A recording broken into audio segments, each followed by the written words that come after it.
Well, hello everybody. It has been a very interesting day. And I do have multiple things today. Yeah, I don't know. It's a Monday. It's been yay, both a giant yay and a giant boo. Giant yay. Kate did something awesome and her boss has rewarded her with a very nice pay raise. Like, so nice. And they're working on getting me a promotion as well. So, yay! The big bummer for today, if you haven't read the news, is that our favorite Sith Lord, James Earl Jones, passed away today, which makes me very sad. It does. It makes me feel like when Robin Williams passed away. You know, I didn't know him personally, but left me with feelings. So, yeah, so as you can see, we have a box today. It is the limited edition Women of Words box. And as you can see, it did not get treated very nicely coming here. So hopefully, there is nothing broken inside. We're going to find out. So, all right, so we have our papers.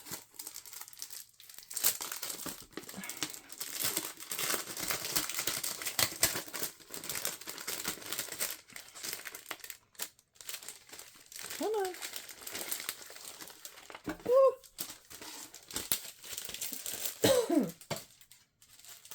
All right. So we have our bookmark. There once was a girl who became invisible so that her words might not be. That's kind of interesting. And then we have our sticker, which I'm going to label. I might actually open up the other boxes and add the stickers to the poster tonight.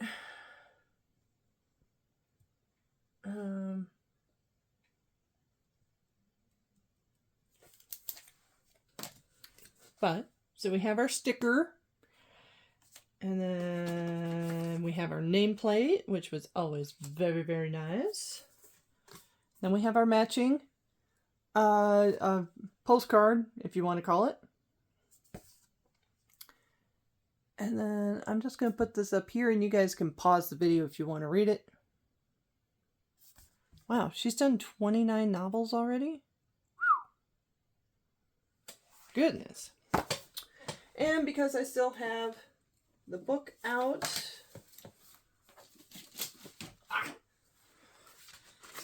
we're going to add it into the book. I think I'm glad I bought two of these, or that they came in a set of two, because I have a feeling once I get my hands on the other ones, like all the ones that are still in the boxes or with the books, I'm going to need the second one.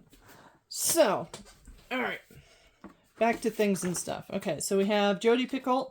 If the author sounds familiar, we've gotten a couple other books from Once Upon a Book Club. The last one I remember was Mad Honey, and that one wasn't half bad. Well, okay, I say that like I've read it. No, I'm still a few months behind on my books. So, but it got really good reviews.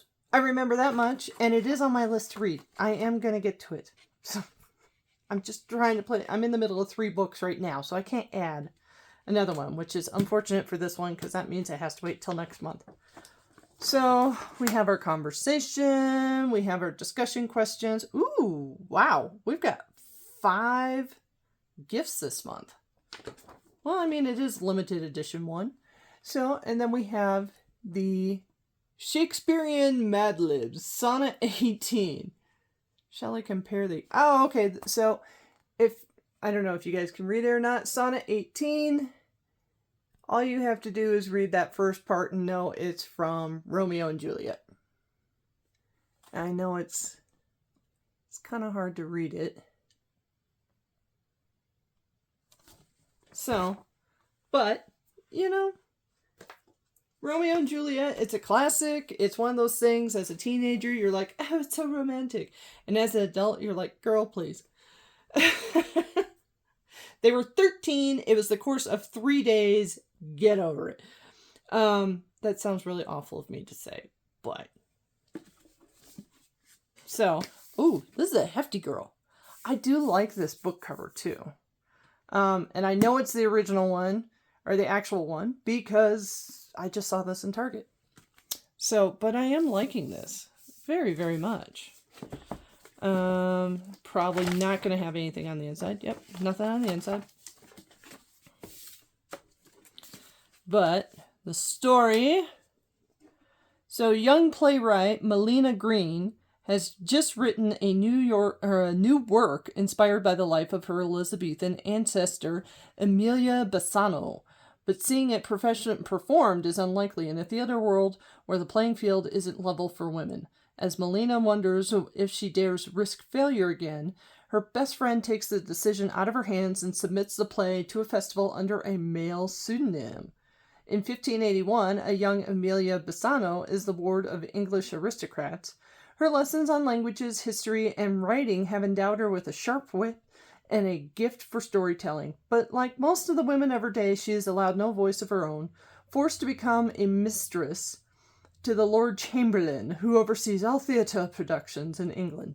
Don't know why I switched to that. Just go with it. Amelia first sees firsthand how the words of playwrights can move an audience. She begins to form a plan to secretly bring a play of her own to the stage by paying an actor named William Shakespeare to front her work. Told in intertwining timelines by any other name, a sweeping tale of ambition, courage, and desire centers two women who are determined to create something beautiful despite the prejudices. Because my tongue no longer wants to work because it's been that long day.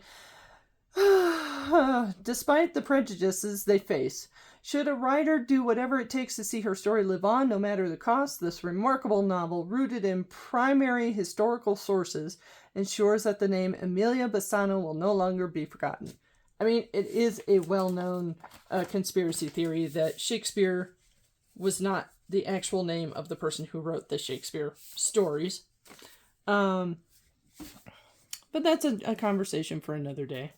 So, let's see. How many pages is this chonker? And I do love that they continue with the by any other name, the Romeo and Juliet deal. Oh, there's even a thing in the back that talks about the Shakespearean references. That's so sweet. I love that.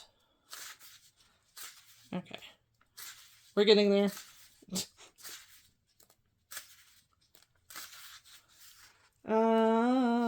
Okay, that's acknowledgements. Author's note.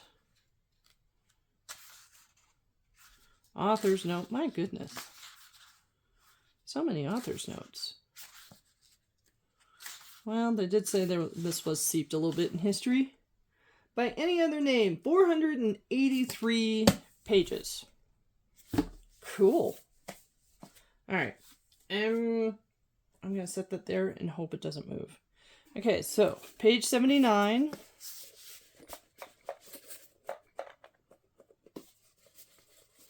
Not sure what it is. Oh. There's something. It sounds something glass. I will say, though, I do like this box. I like this very much. It would be so easy to put, like, a happy birthday or thinking of you, like, little thing on top of page 79. I gotta keep that in mind. Let's see. Page 248. Sounds kind of cloth-like. And it's lightweight. So I don't know what that is. 131 or 137. Oh, very lightweight. Very long, too. Is this like a feather quill? I'm going to laugh really hard if it's a feather quill. Because it would be about the right length. Oh, my goodness. We'll stick that there. Okay. 467. It's small. I do like this little cloth bag, too. Actually, I really like this pattern on it. It's just really simple and pretty. I do adore it. And it would be so easy to put like a matching flower or something over that. Oh, be awesome.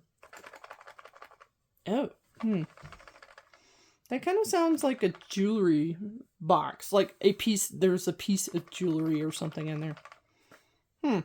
It's lightweight. Okay, $3.34. Clearly a cloth item. Feels very soft on the inside. Oh, and I feel feels like fringe. I'm willing to bet this is probably a scarf. And if you just heard my tummy rumble, I'm so sorry. Kate has gone a little overboard on rewarding herself with yay things because she was so happy about her news earlier today before she found out about James Earl Jones. So, okay, so we got that. Oh, and then we have an extra thing. Her Words, a journal. Women of Words journal. Record your thoughts and ideas, maybe even a few plays. 240 pages. Well, this is an extra, so I have no problem opening this. And I say it that way because there has been comments in the past of, why don't you open the gifts now? We're not going through that conversation again.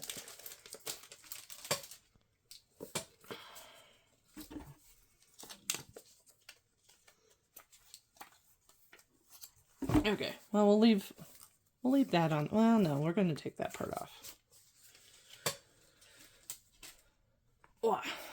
Ooh, it's got a ribbon. Oh, that's pretty. Okay, let's see what these pages look like. Very standard pages. I do like the feel of them, though. They are very, very nice. I like that it's got the rubber band deal on there. And I like this rose pattern on the front of it. And sometimes it gets to be a little much when you find this kind of pattern on everything. Like, okay, I get it. I'm feminine. Woo. But for this one, I rather like it. I was trying to tuck the ribbon inside, but apparently the ribbon is being monstrous and just doesn't, it just doesn't want to stay in there. I'm going to keep this with the rest of the box, though, just to make sure I don't lose it. And then this is like playing reverse Tetris. Or here. Yeah. Yeah. It was like that, I think. And then I think like that? No, it wasn't like that. It definitely was not like that, though. Okay. Okay. I think... No. Ah! There we go. Tetris! I know how to play Tetris. So, and then I'm going to stick these in the front cover of the book. I'm so pleased with this. I really honestly am.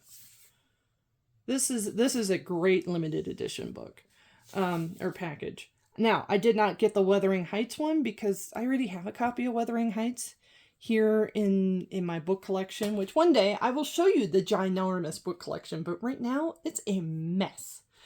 And I've got books piled in front of, I've got books shelved, and then I have new books piled in front of the shelved books, and then I've got books piled on top of the shelf books that are in front of the other books. And then I have like 3 baskets of other books that I have. And then I just found like 2 piles of books by my desk. Yes, so we are definitely in our book dragon era, and I'm trying very, very hard to get caught up. It's kind of while I am very happy about my good fortune with my job, the only downside is I spend so much time during the day with doing technical writing and not manuscript, but I do so much technical reading and writing during the day and having to make decisions off of all those documents. Like, for example, I had to review and redline a 200-page technical document for a thing and stuff, and yeah, it was It was a lot. I came home that day, and that was only one of a few documents I had to read that day. And I came home and I just kind of stared at the wall for 20 minutes before I was like, oh yeah, I should go make dinner or something. You know what? I just had an idea. As I'm talking about things and stuff. Anybody else notice we have an ink pot and a feather quill pen on the front of this? I do wonder very much if that's going to be possibly the 137 and the 248, or, you know, a couple of the gifts in here. I guess I'll have to find out as I get to the story. So, okay, so we had that. And I did say I did have a couple of extra items, which is true. Trying to get the box shut because the sides did not want to agree. Okay, we're just going to have to deal with this. So, the extra thing. I normally don't do stuff like this, but I got a little excited. So I went and found me some of this Oreo Coca Cola mix, collab, if you will, and the Oreos to go with it. I kind of want to try it. And since you guys are my willing or unwilling audience, we're going to do it together. Sort of. So, I've heard okay reviews about this. So we have... Wow! It really smells of Coke. But not in a bad way. Like, the Coca Cola gummies. Like the Haribo Coca Cola gummies. Smells great. And then there's supposed to be popping candy in the cream, as you can see. So I'm rather curious.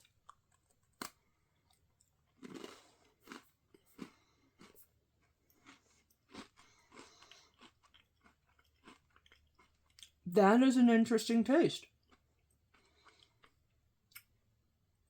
I can't quite place it. It's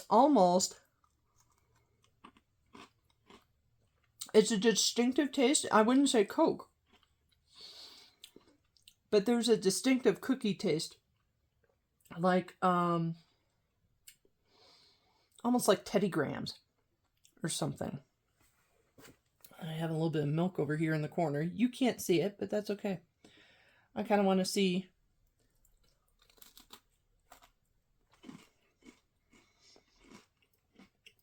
If it changes anything, and it doesn't. I am enjoying the popping candy, though. Yeah. No, it's definitely like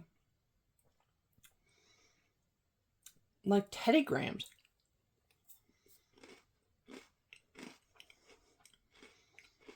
Which, if you're not old enough for Teddy Grahams, it's very much a graham cracker type taste. But it did also have the Coca Cola thing down here. So, I'm going to grab one more. Because I'm a woman of even numbers, that's why. Oh, that's cute. So it either has the Coca-Cola on the back, or it's got the little Coke bottles. That's adorable. Yeah, if this had any more of a different taste, it would be probably along the line of like Snickerdoodle.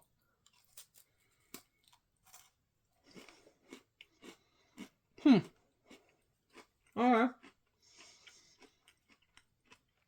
Not bad, honestly. I don't know. That's something I'd pick up on the regular. But curiosity got the better of me. Just like every other food collab out there, for the most part.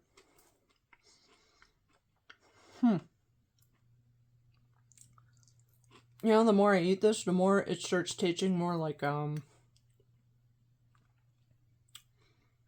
Almost like a Cinnabon. Like a cinnamon roll type thing.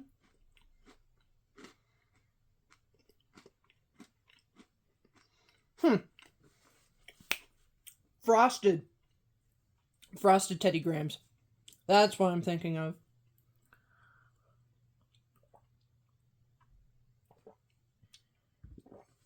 All right. Fizzy cookie flavor. Now, I've heard good things about this. Because it went in the car and it did things. I want to make sure it didn't spray all over my home office. All right. So far, I think people have said this is like a chocolate soda. Which, if you've ever had a chocolate soda, they're pretty tasty.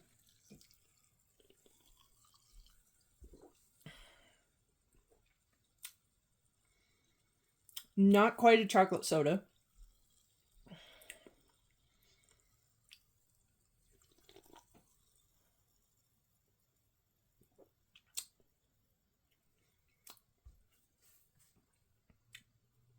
I don't know what that tastes like. I mean, maybe it's just because I had the cookies. And the cookies are supposed to taste like Coke, and the Coke's supposed to taste like Oreos. Which, I mean, as bestie mode, definitely very similar flavor. Almost the same.